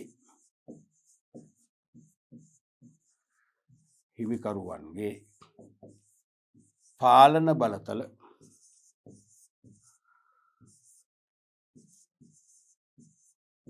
බෙදී නොයන නිසා මේ වගේ නායකර නිකුත් කිරීමෙන් මූල්‍ය සම්පාදනය කරගන්න එක වාසිදායකයි. ඔය දෙක වැඩිත් කළේ දෙමුත් අපි තව එකක් ලියමු ස්ටෑන්ඩ් බයි. තුන්වෙනි එකක් ගත්තොත් අපි හිතමු දැන් සාමාන්‍ය කොටස් නිකුත් කළොත් සමාගම ඈවර කරන්නේ අවුරුදු 20න්ද 50න්ද 100න්ද 200න්ද එදාට තමයි ආපහු ගෙවන්නේ සල්ලි. එදාට තමයි ගෙවන්නේ. ඒ වෙනකන් ලාභාංශ ගෙවන්න ඕන. ඉතින් ඒකත් පිරිවැයක්නේ. ඒ පිරිවැය දරන්න වෙනවා. නමුත් ණයකර නිකුත් කරොත් යම් විටක අධි ප්‍රාග්ධන තත්ත්වය, ඒ කියන්නේ ප්‍රාග්ධනය වැඩි. තේරුණාද? ප්‍රාග්ධනය වැඩි. ඒ කියන්නේ ප්‍රාග්ධනය නිකන් තියාගන්න වැඩක් නැහැ. ඒ කියන්නේ ව්‍යාපාරයක මුදල් සේප්පුවේ සල්ලි තියලා ලොක් කරලා ඉන්න ඕනේ නැහැ. මුදල් සේප්පුව විතරම හිස් වෙන්න ඕනේ. හිස් වෙනවා කියන්නේ ඒ සල්ලි කොහේ හරි ව්‍යාපාර කටයුත්තක ආයෝජනය කරලා ආදායම් උපය ගන්න ඕන. ආදායම් පොම්ප කරගන්න ඕන ව්‍යාපාරය තුලට. ඒකනේ වෙන්න ඕනේ. එතකොට දැන් ණයකර නිකුත් කරොත් කිසියම් කාල පරිච්ඡේදයක් පසු කරද්දී ව්‍යාපාරයේ අරමුදල් වැඩි. ආයෝජන මාර්ග සීමිතයි. දැන් නිකන් තියෙන මුදල් තේරුමක් නැහැ. එහෙනම් අන්න ණයකර ආපසු නිදහස් කරන්න පුළුවන්. ආපසු පියවන්න පුළුවන්. පියවලා අර අධි ප්‍රාග්ධන තත්ත්වය බැහැර කරගන්න පුළුවන්. නමුත් සාමාන්‍ය කොටස් නිකුත් කරොත් ඒක කරන්න බෑ. ඒස එතරම් අවාසියක් තියෙනවා සාමාන්‍ය කොටස් වල. එවනම්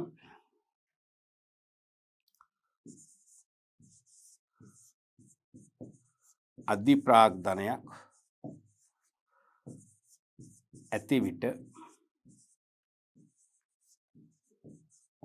ණයකර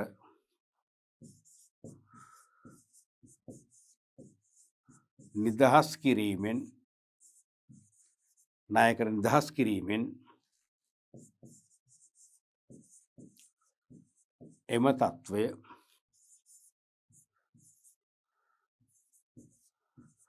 මගහරවා ගත හැකි නිසා. ඔය වගේ හේතු දෙකක් ලියුවම ඇති. පැහැදිලිනේ? රයිට්. අපි බලමු ඊළඟ ප්‍රශ්නයත්. ක්ෂණික අනුපාතය ගණනය කරන්නේ කෙසේද? බොහෝ ව්‍යාපාර සාමාන්‍යයෙන් පවත්වාගෙන යන්නේ කවර ෂණික අනුපාතයක්ද ඊට හේතු දක්වන්න. ප්‍රශ්න කීයක් තියෙනවද දරුවනි? පේනවද? ප්‍රශ්න 3ක් තියෙනවා. 3 නම් තරු ලකුණු 3ක පිළිතුරු 3 වෙන් කරලා පෙන්නන්න. ලකුණු 1 ගානේ ලැබෙනවා ඇති. තේරෙනවද? පිළිතුරු පත්‍ර පරීක්ෂකවරයාට හෝ වරියට පහසුවෙන් ඒ උත්තර දකින්න පුළුවන්. වෙන් කරලා කියවන්න පුළුවන්. ඒ නිසා ඒගොල්ලන්ට ලැබෙන පහසුව මානසික සුවය හරහා ඔබට ලකුණු 3 ඩෙෆිනිට්ලි ලැබෙනවා. ඔබේ පිළිතුරු වල පොඩි ඌනතා තිබුණ උනත් ඒ ඌනතා නොසලකා ලබා ගන්න පුළුවන් පිළිතුරු ලස්සන වෙන් කරලා අර්ථවත් ලෙස හයිලයිට් කරා. එතකොට එකක් මොකද්ද? ෂණික අනුපාතය ගණනය කරන්නේ කෙසේද? මේ පළවෙනි එක. පළවෙනි ප්‍රශ්නේ. බොහෝ ව්‍යාපාර සාමාන්‍යයෙන් පවත්වාගෙන යන්නේ කවර ෂණික අනුපාතයක්ද? කවර ෂණික අනුපාතයක්ද? දෙවෙනි ප්‍රශ්නේ. ඊට හේතු දක්වන්න. තුන්වෙනි ප්‍රශ්නේ. එහෙනම් ප්‍රශ්න 3යි පිළිතුරු 3යි.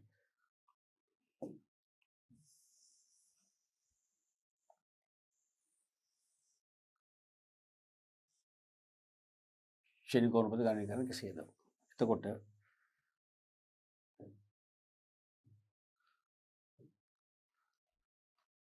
පළවෙනි තරු ලකුණ.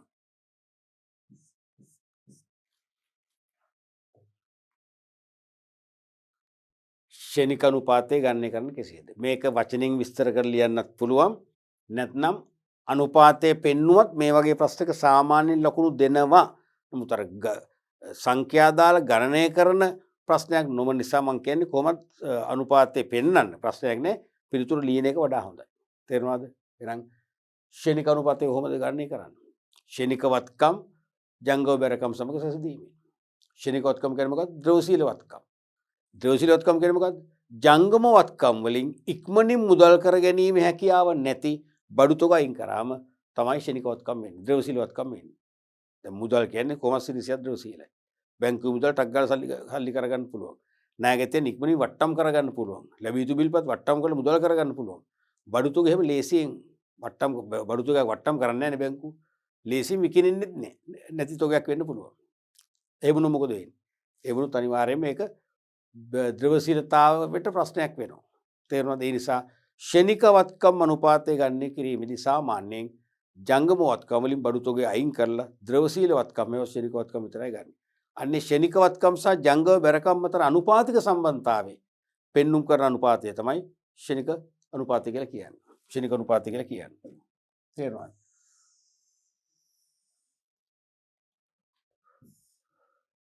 ඔව් ෂණික අනුපාතය ගණනය කරන්නේ කෙසේද කියලා අහන්නේ.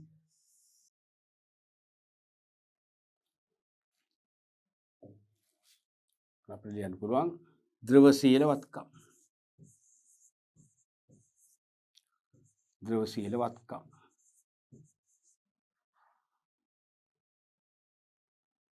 ඔන්න වරදුන දාන්න පුළුවන් ජංගම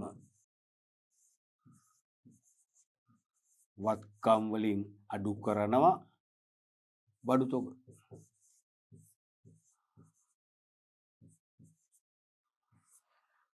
ද්‍රවශීල වත්කම්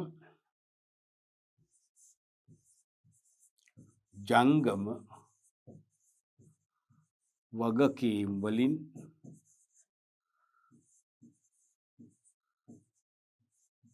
බෙදීමෙනි. ඔන්න ලියලත් පෙන්නනවා ද්‍රවශීල නැත්නම් ෂණික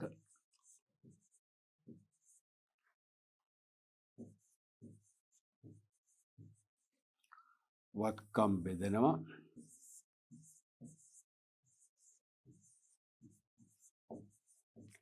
ජංගම බැරකම් වලින්. ඔන්න මෙතන ලියන්න පුළුවන්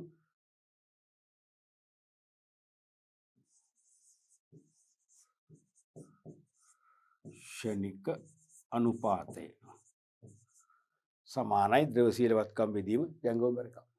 පැහැදිලිනේ? මේකට එතකොට ලකුණු අනිවාර්යයෙන්ම ලකුණු එකක් ලැබෙනවා.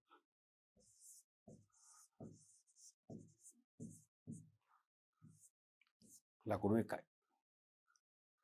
ඊළඟට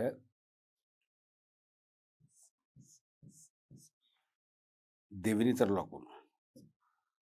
මතක දාපු ප්‍රශ්නය.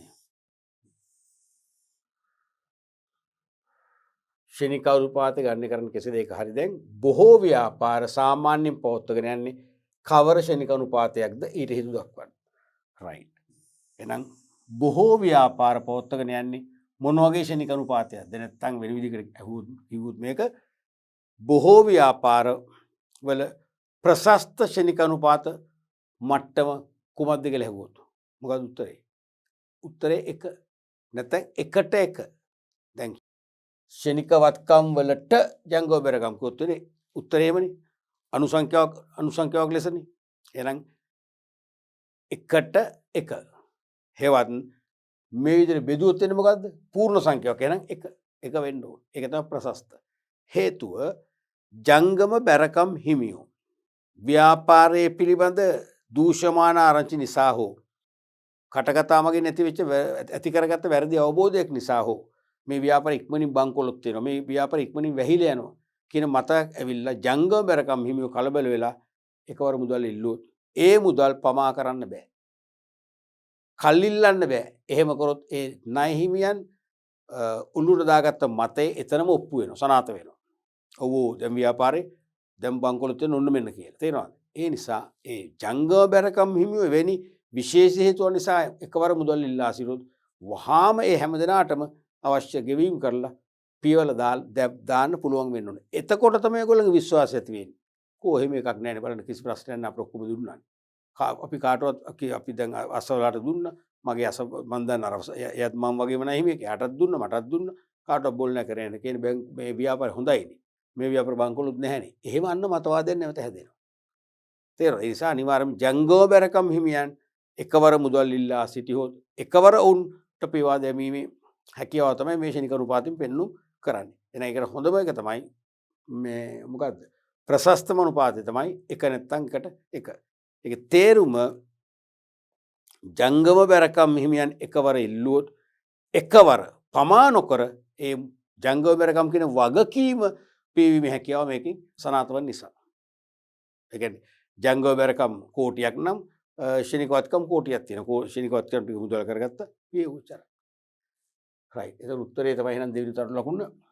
ව්‍යාපාරයකට ඇහුවේ මොකද්ද? ඔව්. සාමාන්‍ය පොහොත්වරන කවර අනුපාතද? 1 සහ හේතු දක්වන්න. හරිනේ.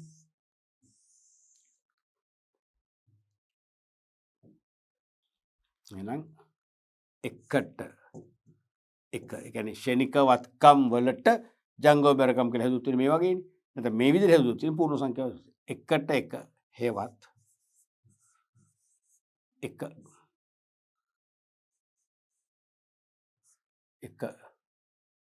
යන අනුපාතයයි. උත්තරයි. මේකටත් ලකුණු එකක් ලැබෙනවා.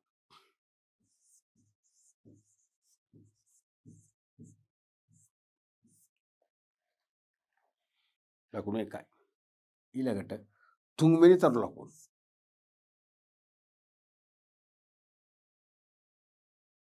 තමයි ඒකට හේතු. හේතු තමයි ඉස්සෙල්ලා කිව්වේ ජංගම බැරකම් හිමියෝ කිසියම් හේතුවක් මත එකවර ඉල්ලා සිටියොත් නැත්නම් ජංගම බැරකම් හිමියන්ට කිසියම් හේතුවක් මත එකවර ගෙවීමට සිදු වූහොත් මුදල් ගෙවීමේ හැකියාව මින් පිළිබිඹු කරන නිසා.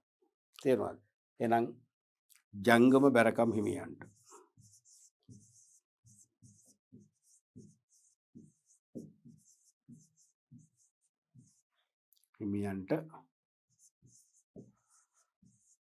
එක්වර මුදල් පියවීමේ හැකියාව මින් පෙන්නුම් කරන නිසා. එහෙම නැත්නම් ජංගම වගකීම් සඳහා සාර්ථකව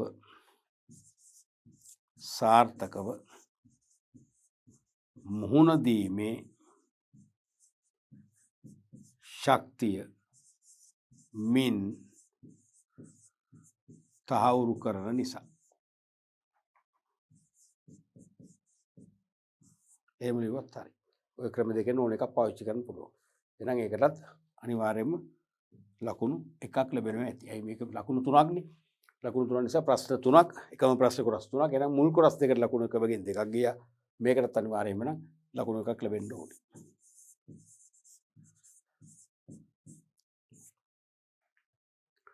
පැහැදිලිනේ? රයිට්. අපි බලමු ඊළඟ ප්‍රශ්නේ. තිබුණානේ මේකේ. රෝම ඉලක්කම් 3 ප්‍රශ්නේ.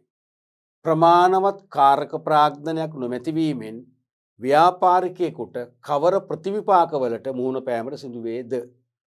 ප්‍රමාණවත් කාරක ප්‍රාග්ධනයක් තියෙන්න ඕන. ප්‍රශස්ත කාරක ප්‍රාග්ධනය. එහෙම වුණොත් තමයි එදිනෙදා ව්‍යාපාර කටයුතු පවත්වාගෙන යාමේදී දැරීමට සිදුවන දෛනික වියදම් පියවා ගනිමින් ව්‍යාපාර කටයුතු නතර නොවි අඛණ්ඩව සක්‍රීය මට්ටමේ ගෙනන්න පුළුවන් එතකොටයි. එහෙනම් ප්‍රමාණවත් කාරක ප්‍රාග්ධනයක් නොමැතිවීමෙන් ව්‍යාපාරිකයෙකුට කවර ප්‍රතිපාකකට මුහුණ දෙන්න වෙනවද? ප්‍රතිපාක අවාසි. ඒකෙත් කරුණු අවාසි තුනක් ලියුවම ඇති. මොකද කරුණු තුනට ලකුණු එක බැගින් ලකුණු තුනක්. මේක තනි සම්පූර්ණ ප්‍රශ්නයක්. අද නම් මේ ප්‍රශ්නේ අහන්නේ කරුණු හතරක්ම ලියන්න ඕන ලකුණු හතරක් ගන්න. පැහැදිලිද? රයිට්. එකක් තමයි විශාල තොග එකවර මිලට ගත නොහැකි වීම නිසා වට්ටම් අහිමි වීම. දැන් කාරක ප්‍රාග්ධන ගැටලු තියෙනවා නම් තේරෙනවද? ප්‍රමාණවත් කාරක ප්‍රාග්ධනයක් නැත්නම් අපට අවශ්‍ය තොග බල්ක් බයින් කියන්නේ විශාල තොග වශයෙන් මිලදී ගන්න බෑ. මොකද විශාල තොග වශයෙන් මිලදී ගත්තොත් තමයි අපට වට්ටම් වාසියක් හම්බ වෙන්නේ. තේරෙනවද? විශාල තොග වශයෙන් මිලදී ගත්තොත් තමයි අපට වට්ටම් වාසියක් හම්බ වෙන්නේ. අන්නේ වට්ටම් වාසිය අපිට ලැබෙන්නේ නැහැ මේ නිසා. තේරෙනවද? ඒ වට්ටම් වාසිය අපිට ලැබෙන්නේ නැහැ. අන්න කාරක ප්‍රාග්ධනයක් තිබුණා නම් අපිට දැන් අමුද්‍රව්‍ය මොන හරි අමුද්‍රව්‍යයක් කියනකොට ඒ අමුද්‍රව්‍යයේ මිල පහළ ගියොත් ටක් ගාලා අපිට විශාල වශයෙන් අරගෙන කල් තබාගත හැකි නම් ගබඩා කරත් ප්‍රශ්නයක් නැහැ වාසි. එතකොට අපි නිෂ්පාදන කටයුතු ආරම්භ කරද්දී අමුද්‍රව්‍ය පාවිච්චි කරන තව මාසෙකමාරකින් නම් මාසෙකමාරක් වෙනකොට ඒ අමුද්‍රව්‍ය මිල නැගලා තියෙන්න පුළුවන්. ඒතර අපිට ඒක අවාසි බලපාන්නේ නැහැ. පැහැදිලිනේ? දෙවෙනි එක තමයි ණය හිමියන්ට ගෙවීම ප්‍රමාද වේ. ප්‍රමාණවත් කාරක ප්‍රාග්ධන නොමැතුණාම මොකද වෙන්නේ? ණය හිමියන්ට වෙලාවට ගෙවන්න බැරි වෙන්න පුළුවන්. තේරුණාද? එතකොට මොකද වෙන්නේ? මේක විස්තර කරලා නැහැ. ණය හිමියන්ට ගෙවීම ප්‍රමාද වීමෙන් ව්‍යාපාරයේ කෙරෙහි ණය හිමියන් තිබූ විශ්වාසය අහිමි වේ කියලාවත් ලිව්වනම් හොඳයි. මෙතනින් නවත්තනට වඩා. ණය හිමියන්ට ගෙවීම ප්‍රමාද වීමෙන් ව්‍යාපාරය කෙරෙහි ණය හිමියන් තිබූ විශ්වාසය paludu වේ. කිව්වොත් ඇති. හරිනම් විශ්වාසය paludu වෙලා ණය හිමියන්ගෙන් ඉදිරියේදී අතිරේක අරමුදල් රැස් කිරීමේ හැකියාව අපෙන් අහිමි වෙලා යනවා. ඒක තමයි දෙවන වාසිය.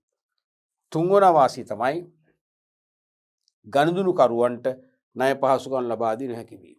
දැන් කාරක ප්‍රාග්ධන ගැටලු තියෙනවා අපි දැන් ණයට විකුණන්නේ. තේරෙනවද? සමහර තියෙන වෙළඳසැල ණයට විකුණුම් නතර කර ඇත. නැත්නම් ණයට ඉල්ලා මනාප නොවන්න. නැත්නම් කෙලින්ම දානවා අලුත්ම ක්‍රමයෙන් ණයට විකුණුම් නතර කර ඇත. ඉතින් අපිට ඉල්ලන්නත් මොකද්ද? කෙලින්ම ඒක දැන් විධානයක් වගේ ඉල්ලන්න එපා කියලා තියෙන්නේ. තේරෙනවද? එතකොට එහෙනම් ණය හිමියන්ට ගෙවීම ප්‍රමාද වෙන එකත් තරම් හොඳ එකක් නෙවෙයි වගේ තමයි ගනුදෙනු කරුවන්ට ණය පහසුකම් ලබා දෙන්නේ නැත්නම් ඒකත් හොඳ නැහැ. සාමාන්‍යයෙන් ගනුදෙනු කරුවන්ට ණයට දෙන්න ඕනේ. දැන් ණයට විකුණුම් නතර කර ඇත කියලා බෝඩ් එක දැක්කම අපි හීන්සරේ ඒ වෙලෙන්සලෙන් ලිස්සලා යනවා. ඉල්ලන්නේ නැහැනේ. අපි නැවත හෙට යන්නත් මැලිකමක් දක්වනවා. නිකන් ලැජ්ජාවක් තියෙනවා. තේරෙනවද? ඒ නිසා ගනුදෙනු කරුවන්ට ණයට විකුණන්න ඕනේ. නමුත් ණයට විකුණන්න විදියක් නැහැ. කාරක ප්‍රාග්ධන ගැටලු නිසා. ඒ නිසා අපිට ගනුදෙනු කරුවන්ගේ ආකර්ෂණයත් අඩු වෙන්න පුළුවන්. අඩු වෙන්න පුළුවන්. නැත්නම් අපේ වෙළඳපොළ කොටස පුළුල් කර ගැනීම හැකියාව අපෙන් ඈත් වෙන්න පුළුවන්. තේරෙනවනේ? රයිට්. ඊළඟට නව ව්‍යාපෘති හා නව ව්‍යාපාර ආරම්භ කළ නොහැකි වේ. අලුත් ප්‍රොජෙක්ට්ස් ආරම්භ කරන අලුත් ව්‍යාපෘති වලට යන්න අලුත් ව්‍යාපාර කටයුතු වලට යොමු වෙන්න තියෙන අවස්ථාවත් මෙතන යනවා කාරක ප්‍රාග්ධනයේ ප්‍රශ්නයක් නිසා. ඊළඟට මූල්‍ය කීර්තිනාමය අහිමි වේ. මොකක්ද ඒ කියන්නේ? මූල්‍ය කීර්තිනාමය නැත්නම් මූල්‍යමය කීර්තිනාමය එක්ක මූල්‍ය කීර්තිනාමය නැත්නම් මුදල් සම්බන්ධ ව්‍යාපාර කීර්තිනාමය කියන්නේ කිසියම් ව්‍යාපාරයක් හරි වෙලාවට අපි කියන්නේ up to date කියලා නියම වෙලාවට ණය හිමියන්ට අවශ්‍ය ගෙවීම් පියවල ණය කරුවන්ගේ අවශ්‍ය ණය පියවල විශ්වාසයක් නැත්නම් ඉහළ ප්‍රතිරූපයක් දිනාගෙන තියෙනවා. මේ ව්‍යාපාරේ කවදාකවත් බොල්නයක් ඇති කරන්නේ නැහැ. හරි වෙලාවට මෙයාගේ මූල්‍ය වගකීම් ඉෂ්ට කරනවා. මෙයා ණය වාරිකේ හරි වෙලාවට ගෙවනවා. එහෙම තත්ත්වයක් උදා කරගන්න ඕනේ. තේරෙනවද? එහෙම උදා කරගත්තොත් තමයි සාර්ථක වෙන්නේ.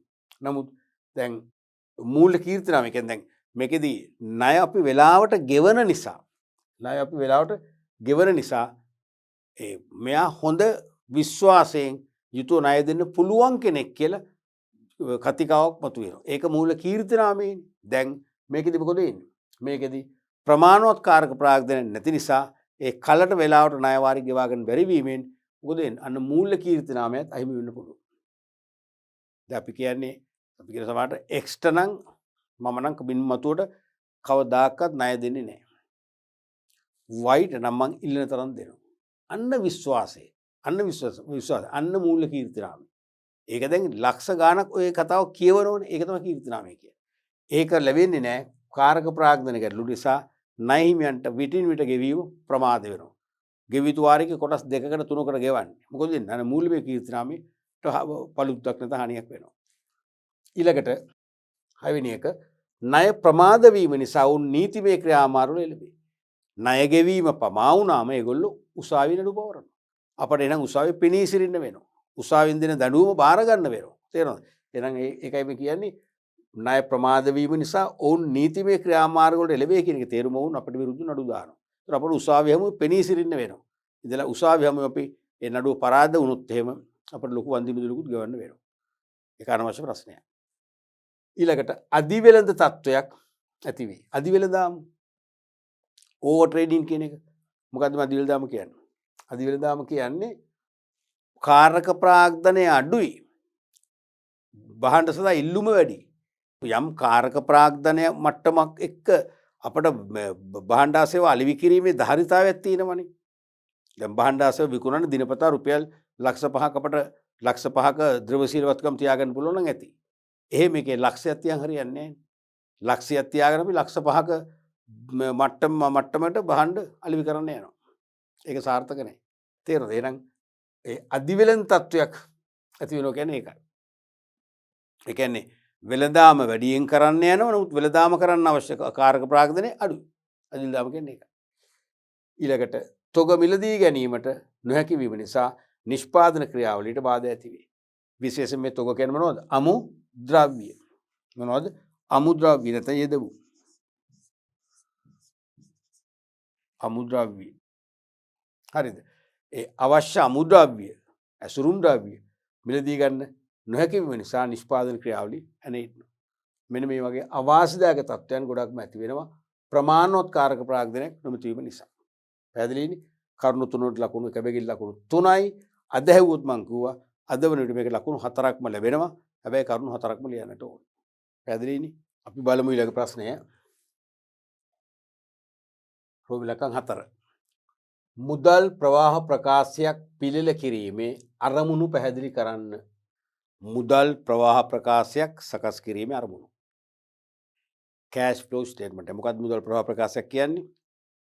ව්‍යාපාරයක් තුලට මුදල් ගලාගෙන ඒම් සහ ව්‍යාපාරෙන් පිටතට මුදල් ගලා යාම් පෙන්නුම් කරන සකසන ඇස්තමේන්තුව. පුරෝකතනයක් නෙවෙයි. පුරෝකතනයක් කියන පුළුවන් මුදල් අයවැයට. පුරෝකතන විදිහට දාන්න බෑ. මේක ඇස්තමේන්තුවක්. මේක අනාගතයේ විනියෝග කරන ඇස්තමේන්තුව වෙන්න පුළුවන්. අද වර්තමානයේ විනියෝග වෙන්න පුළුවන්. අතීතයේ විනියෝග වෙන්න පුළුවන්. තුරටම මුදල් ප්‍රවාහ ප්‍රකාශ හදන්න පුළුවන්. අපි ඒ කොහොමද කියන්නේ නම් අපි ඇඟබේරන් කියනවා ව්‍යාපාරයක් තුලට විවිධ මූලාශ්‍ර වලින් මුදල් ගලා ඒම් සහ ව්‍යාපාරෙන් පිටත විවිධ මූලාශ්‍රයන්ට ඒ කියන්නේ විවිධ මාර්ග වෙත මුදල් ගලා යාම් පෙන්නුම් කරමින් සකසන ඇස්තමේන්තුවක් තමයි මුදල් ප්‍රවාහ ප්‍රකාශයක් කියන්නේ. ඒක සැකසීමේ ප්‍රයෝජන. පළවෙනි එක අතිරික්තය කල් තබා දැනගත හැකි අතර අතිරික්ත ආයෝජනයට පියවර ගන්න පුළුවන්. මුදල් ප්‍රවාහ ප්‍රකාශ රූප අර මුදල් අයවැය වගේම පෙන්නුම් කරනවා මුදල් අතිරික්තතා. එහෙනම් කල්ැතුව මේක වඩා ඵලදායී මාර්ගවල ආයෝජනය කරන්න සැලසුම් සකස් කරගන්න පුළුවන්. දැන් අපි මුදල් ප්‍රවාහ ප්‍රකාශයක් හෝ මුදල් අයවැයක් හැදුවොත් නෙම අතිරික්තයක් කියලා දැනගන්නේ නැත්නම් දන්නේ නැහැ. එහෙනම් අතිරික්තය ඇති වෙයි. එදාට අතිරික්ත නිෂ්කාරණේ තියෙයි. ඉපෙවුම් ශක්තියක් තියාගෙන උපයන්නේ නැතුව තියෙයි. දැන් ඒක වෙන්නේ නැහැ. කල්ලාතුම සූදානම් වෙනවා අපි සැලසුම් කරනවා ආයෝජනය කරන්න. දෙවෙනි එක ඌනතාවයක් කල් තබා දැනගෙන ඌනතාවය වළක්වා ගැනීමට පියවර ගන්න පුළුවන්. මුදල් ඌනතාවයක් ඇති වෙන වකවානු සහ ප්‍රමාණයත් හඳුනාගත්තොත් කලින් ඒකට වාසිදායක මාර්ග වලින් ඌනතාවය පියව ගන්න ක්‍රියාත්මක වෙන්න පුළුවන්. තුන්වෙනි එක තමයි ව්‍යාපාරික සැලසුම් සාර්ථක ලෙස පවත්වාගෙන යාම සඳහා ප්‍රමාණවත් මුදල් තිබේද යන සහතික කර ගැනීම. දැන් ව්‍යාපාරවල විවිධ සැලසුම් තියෙනවානේ. ඒ ව්‍යාපාර සැලසුම් ක්‍රියාවට නගලා සාර්ථක කර ගැනීමට ප්‍රමාණවත් මුදල් තිබෙනවද කියලා අපට තහවුරු කරගන්න පුළුවන් මුදල් ප්‍රවාහ ප්‍රකාශයක් මගින්. මොකද අදාළ ව්‍යාපාරික සැලැස්ම ආරම්භ කරලා ආරම්භයේදීම ලොප් වෙන ආරම්භයේදීම ඒක අහිමි කරගන්න බෑ. ඒ නිසා ප්‍රමාණවත් මූලධනයක් තියෙනවද කියලා අපි තාක්ෂේරුක යෙදෙන්න එක්ක මුදල් අයවැය නැත්නම් මුදල් ප්‍රවාහ ප්‍රකාශය විශ්ලේෂණය කරගන්න පුළුවන්. හතරවෙනි එක මූල්‍ය පාලනය පවත්වා ගත හැකි වීම. මූල්‍ය පාලනය කියන්නේ දැන් මුදල් ප්‍රවාහ ප්‍රකාශයේ තියෙන්නේ අපේක්ෂිත තත්වයක් නේ. සත්‍ය තත්වයක් නෙවෙයිනේ. තේරෙනවද? එහෙනම් ඒක පුළුවන් සත්‍ය තත්වයක් එක්ක සංසන්දනය කරලා අවශ්‍ය ගැළපීම් කරගන්න. ඊළඟට ව්‍යාපාරයේ සුමට ලෙස පවත්වාගෙන යාම සඳහා අවශ්‍ය ද්‍රවශීලතාවයකින් යුක්ත වේදයන් සාතික කර ගැනීමට. ව්‍යාපාරයක් සුමටව, ඒ කියන්නේ මූල්‍ය ගැටලු, සේවක ගැටලු, බාහිරින් එල්ලවන තර්ජන වගේ දේවල් බැහැර කරලා නිදහසේ ව්‍යාපාර කටයුතු පවත්වාගෙන යන්න පුළුවන් නම් ඒක තමයි ව්‍යාපාරයේ සුමට කියන එක අදහස් කරන්නේ. සුමට ලෙස පවත්වාගෙන යාම සඳහා අවශ්‍ය ද්‍රවශීලතාවයකින් යුක්ත වේදෙන සාතික කරගන්න. ඒ සුමට ලෙස පවත්වාගෙන යන්න අවශ්‍ය ද්‍රවශීලතා මට්ටමක් තියෙනවද කියලා සාතික කරගන්න පුළුවන්කම ලැබෙනවා මුදල් ප්‍රවාහ ප්‍රකාශයේ විශ්ලේෂණය කිරීමෙන්. ඊළඟට 6 වෙනි අවසාන එක නිශ්චිත කාල සීමාවක් තුල විවිධ වර්ගවලින් මුදල් ගලා යාම සහ විවිධ මාර්ගවලට මුදල් ගලා යාම අවබෝධ කර ගැනීමට. ඇත්තටම නිශ්චිතකම අවුරුද්දක් වගේ කාල පරිච්ඡේදය තුල කුමන මාර්ගවලටද ව්‍යාපාරයේ මුදල් එළියට ගලාගෙන ගියේ අපි දැනගන්න ඉපේ. ඒක අනවශ්‍ය මාර්ගයක, නීති විරෝධී මාර්ගයක ගියාද නැද්ද? බොල් නැතිවීමේ මාර්ගයකට ගියාද නැද්ද? තේරෙනවද? ඒත් එක්කම කුමන මාර්ගවලින්ද මුදල් ගලාගෙන ආවේ?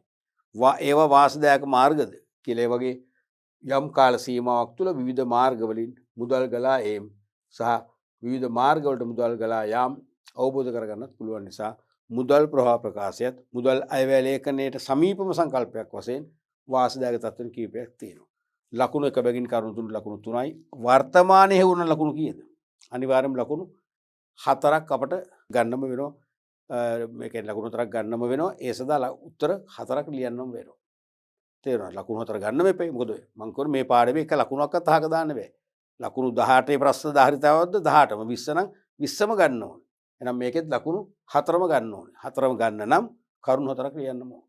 3මදි දැන් මතකනේ. මේ ප්‍රශ්න තුලින් ඔබ තවත් ප්‍රතිනිර්මාණ ප්‍රශ්න හදන්න. මුදල් ප්‍රවාහ ප්‍රකාශය හා මුදල් අයවැය ලේඛන අතර අසමානතා නැද්ද? තියෙනවා. සමානතා නැද්ද? තියෙනවා. අන්න ඒ වගේ ප්‍රශ්න හදන්න තවදුරටත්. පැහැදිලිනේ?